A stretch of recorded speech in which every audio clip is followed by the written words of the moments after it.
প্রকাশ news 21। Bangladesh জাতীয়তাবাদী দল BNP ৪৭তম প্রতিষ্ঠাবার্ষিকী উপলক্ষে গাজীপুরের টঙ্গীতে বর্ণাঢ্য র্যালি ও পথসভা অনুষ্ঠিত হয়েছে। বৃহস্পতিবার বিকেলে টঙ্গী পূর্ব থানা বিএনপির উদ্যোগে এই কর্মসূচি পালন করা হয়। থানা বিএনপির সভাপতি সরকার জাভেদ আহমেদ সুমনের নেতৃত্বে অনুষ্ঠিত র্যালিতে হাজার হাজার নেতাকর্মী অংশ নেন। র্যালিটি টঙ্গী।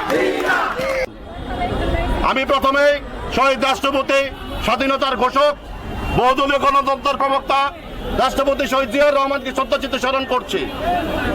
সেই সাথে আপনারা সকলেই জানেন, এই স্বৈরাচার বিরোধী আন্দোলনে এরশাদকে হটানোর জন্য দেশনেত্রী বেগম খালেদা জিয়া যে আপসহীনতার পরিচয় দিয়ে এই দেশকে স্বৈরাচার মুক্ত করেছিলেন, তাকে শ্রদ্ধাচিত্তে স্মরণ করি।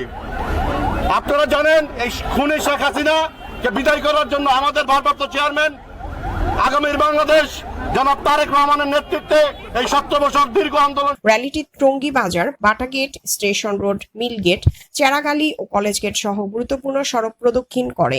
কর্মসূচিতে উপস্থিত ছিলেন টঙ্গী পূর্ব থানা বিএনপির সাধারণ সম্পাদক গাজী সালাহ উদ্দিন, যুগ্ম সম্পাদক সমীরুল, সহ সভাপতি আমান গাজী, সাংগঠনিক সম্পাদক নুরি মোস্তফা খান, যুবদল আহ্বায়ক আকবর হোসেন ফারুক, স্বেচ্ছাসেবক দলের সাবেক যুগ্ম সাধারণ সম্পাদক সিরাজুল ইসলাম সাথী এবং এস.এম. মোফাজ্জল শিশির সহ বিএনপি ও সহযোগী সংগঠনের বিভিন্ন স্তরের নেতাকর্মীরা। বাদ্যযন্ত্রের তালে তালে নেতাকর্মীরা উৎসবমুখর পরিবেশে প্রতিষ্ঠাবার্ষিকী উদযাপন করেন। এভাবেই টঙ্গীতে উৎসবমুখর পরিবেশে বিএনপির ৪৭তম প্রতিষ্ঠাবার্ষিকী পালন করা হয়।